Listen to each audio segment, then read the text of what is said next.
In this video I give you a review of the Botanique add-on.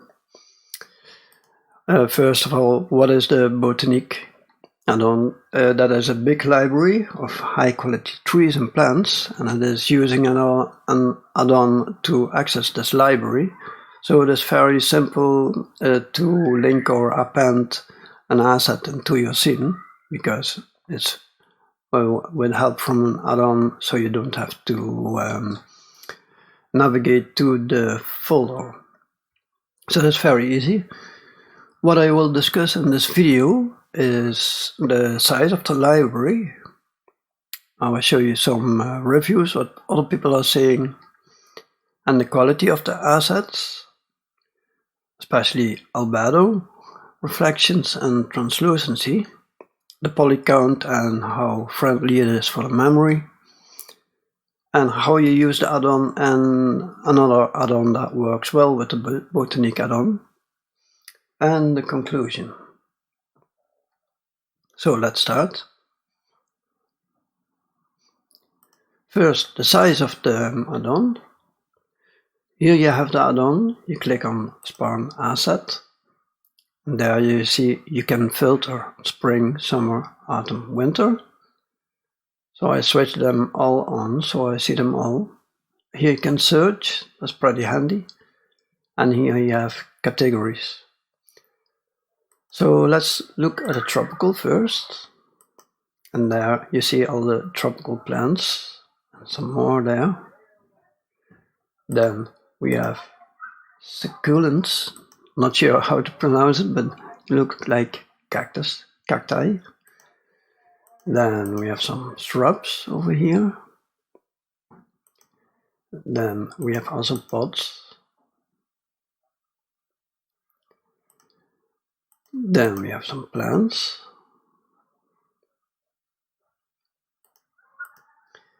And now these kind of trees. So that's quite a huge library.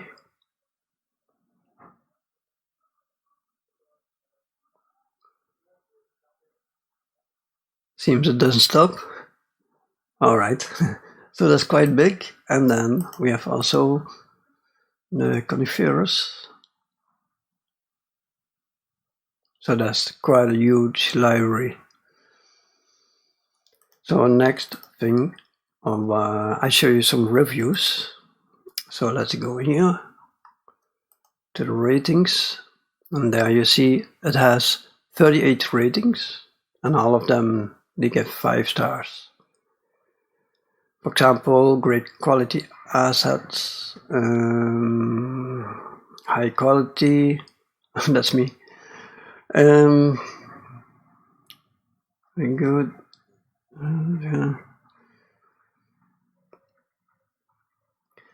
Yeah, so it has good reviews. And then I show you the quality of the assets. I start with the albedo, reflections and translucency. First, I show you why it is important to have plausible albedo values. Sometimes, for example, when you download a texture from the internet into an HDRI scene, you see something like this. There's supposed to be grass, and this is an HDRI, and it looks more like it gives light. On the other hand, I have a higher quality texture from Quixel Megascan, and out of the box it fits into the scene. So if you have textures like this, you can correct it, but it takes quite some time to correct it, and sometimes it's not possible.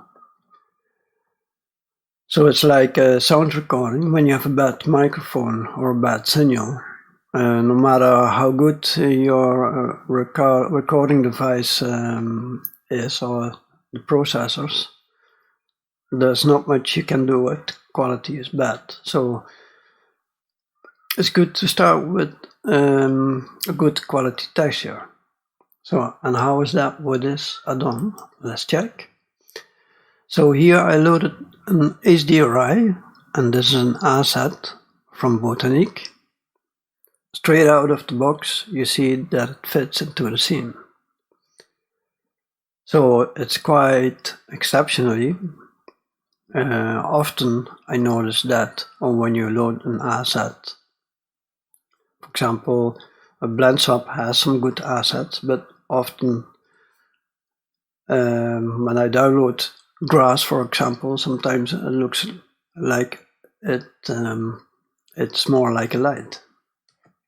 So these Albedo values are good. Maybe I come back to that later. Now, reflection is a little bit difficult to see if they are good or not, but here I have an HDRI. Let's check if I can make it bigger. So this is an HDRI, and I have 1, 2, 3, 4 plants. And you see, I think they match what I see here on the HDRI, but as I said, it's quite difficult. What I normally like to do is turn the specularity down. Maybe it's too long to discuss in this video, but I think 0.5, they say average a material has a 0.5 specularity, like in the principled BSDF. But I think, yeah, the real life geometry and materials are more complex. And I think I would turn it down a bit. Acid reflection. Yeah, here another test. So I think that while this is a leaf with quite some reflective leaf, or reflective, or sharp reflection, but I think that matches well. And when I look at the node group, it's smart done. You see the node group is very neat. In this case, they have here a texture. From that, the diffuse texture.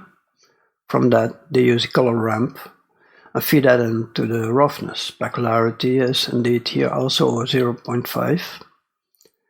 And this is very efficient because you don't need to load an extra texture. So all they need is a diffuse texture and here a normal texture. So that saves memory. I think this is well done. So the next test is translucency. You see the node group looks very nice. I think they know what they are doing at Botanique. Sometimes you see translucency added to the diffuse shader, but that's not correct. And here they do it correctly. So you have a mix shader between the diffuse and translucent. Oh no, sorry, this is transparent, translucent here. And this mix shader, and they put it here for this asset on 0.2. Only they bump up a little bit the diffuse over here. So again, we have here two textures. And when I load this into HDRI scene, and you see here this translucent, and it matches approximately also other leaves, so I think it is well done. Now the poly count and the memory. So I got here an asset, and I guess how many faces it is.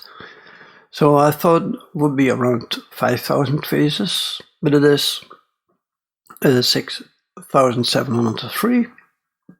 So I'm not good in guessing, but when I look here into in edit mode, I see it's very good, efficient done. So very good.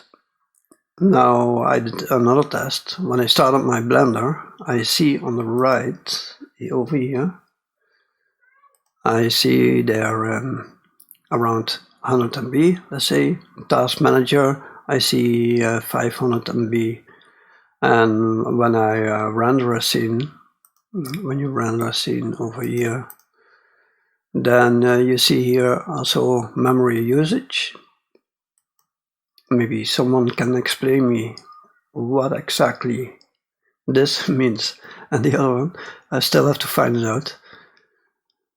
But anyway, I wrote this down, so what I see when I start a Blender, and then I loaded 21 assets in the same scene. So I didn't do anything, just load 21 assets, no HDRI, and I add the environment light over here, like this. So I just used 21 assets. And then I see 611 MB. So I start with this, turn to this. Task Manager was 500, now see 933. And when I render, the peak was 873. And then let's render like this. What I didn't try is when you have an asset like that. Wait, so you can, of course,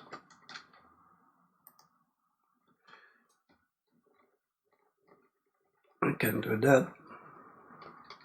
You see the memory is going up a bit.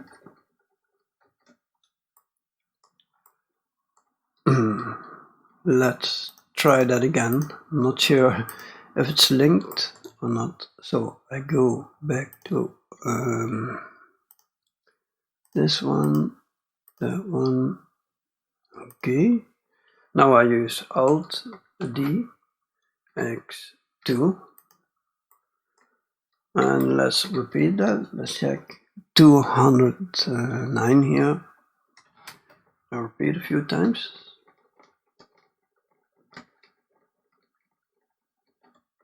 All right. So I thought it wouldn't jump that high. But anyway. So it looks very good. Then other add-ons that work well, that's scatter add-on. So I used here for the grass, the scatter add-on, and I used these plants from the Botanique add-on. You see, these plants are matching well with the HDRI scene. Only the grass is a little bit light, I think, dark. So overall, my impression is that the grass from Scatter add-on is a bit on the dark side, but of course you have, this could be cut grass or maybe in autumn. So that's hard to say, but overall, when you take a look, it fits into the scene. So and that's very good. So then, oh yeah, I will show you how the add-on works itself. Let's start a new one here.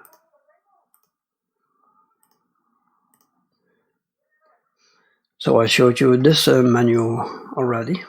You can also click this to make it editable. So you can edit it. So you can load this add-on when you have, oh, forgot to, let's go to a plant. Plant. Okay, got my plant here. Let's add a plane.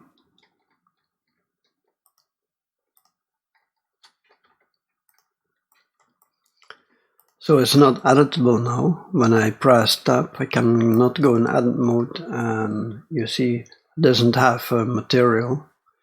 So that saves a memory, I think. So let's convert it. 170 here, convert it. All right, yeah, you see.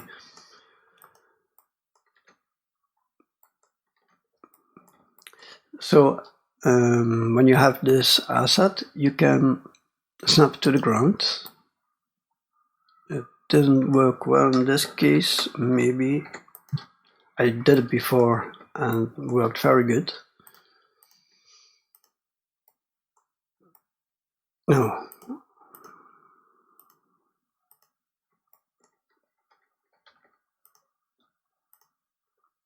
All right. Yeah, so when you have a landscape and you have few plants, you click on snap to ground. When you have several plants like that,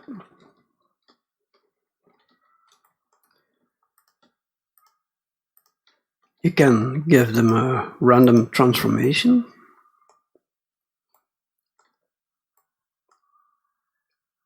All right, so let's check if I had everything. So my conclusion is the assets are really good.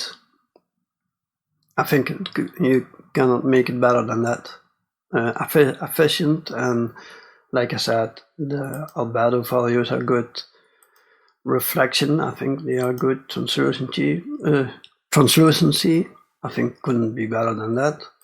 Poly count is good. Good reviews. So, and it's a huge library, as we have seen. Oh, well, yeah, what I would do is maybe bump up the albedo sometimes. Sometimes adjust the specularity, and maybe increase the translucency a little bit. But yeah, you need also always adjustments. So the add-on is very simple. Yeah, it's very simple to use, right? So it's really hassle-free. So you don't have to look at the documentation or something. All right. So yeah, it's a bit a pricey add-on, but yeah, the library is very huge, and I bought this one, and the quality is very good. It has good reviews. All right, thanks for watching, and if you have ideas about what I said about specularity and how we can test translucency, etc., I'm curious about that. All right,